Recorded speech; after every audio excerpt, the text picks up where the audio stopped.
Self-sabotaging, I think it's important for us to understand what we mean by self-sabotage.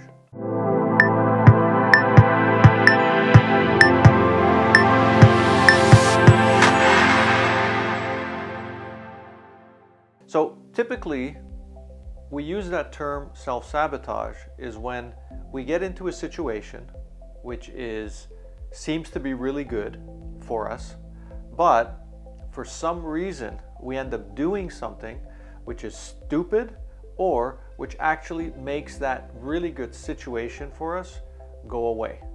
Either we lose a relationship, we lose a job, we get into trouble, we get into a situation in where what seemed to be really good ends up disappearing. So let's look at this self-sabotage from the perspective of there's two parts to it in terms of our personal mental attitude and belief system. The first part, there's an external environment which allows us to create or have anything that's available. We can be the CEO of Apple if we want, we can be the president or the prime minister, or we can just have a regular job working 9 to 5. All of this is possible for us. And in this case, I want to represent that by the liquid that's in this glass. The other side of the self-sabotage is our belief system. The belief system, our personal belief system, is like the container in which this external environment, all the possibilities that exist in the world are contained.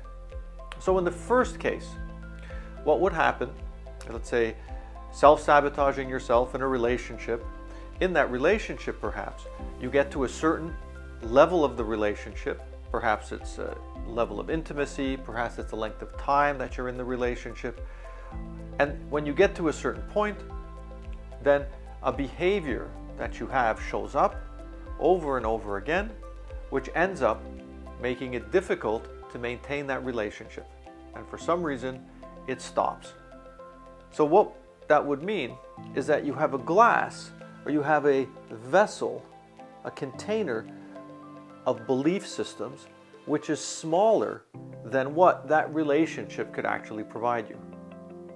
So what you need to do is to enlarge the container, enlarge your belief systems, transform your belief systems so that what you previously had as a belief system now becomes much bigger, and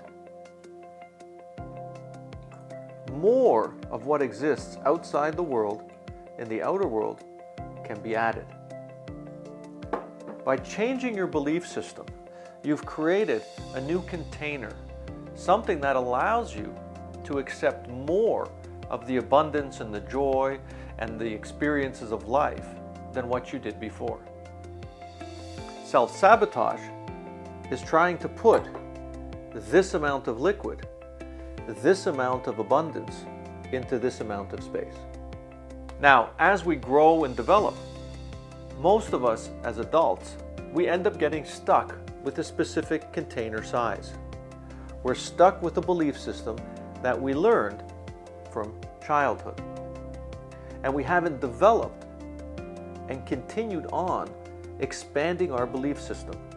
Only with conscious effort are we able to expand the belief system to make it much more viable or more open to the possibilities that exist in the outside world. So if I had a developed a belief system which I continue to expand, perhaps, when I'm 15 years old, my belief system is this big. As I get through college, etc., my belief system becomes bigger.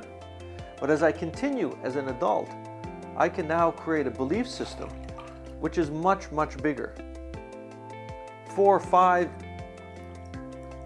times what it was when I was a child. So self-sabotage means that what exists outside as possibility in the physical world does not fit inside the belief system that you have. Therefore, you need to remove the beliefs or change them to something that's more conducive to the life that you want to live. If you would like to watch more videos like this, then please subscribe to my channel below. Once again, my name is Stephen Dobos, and you can download a free centering exercise. The information is in the description box below.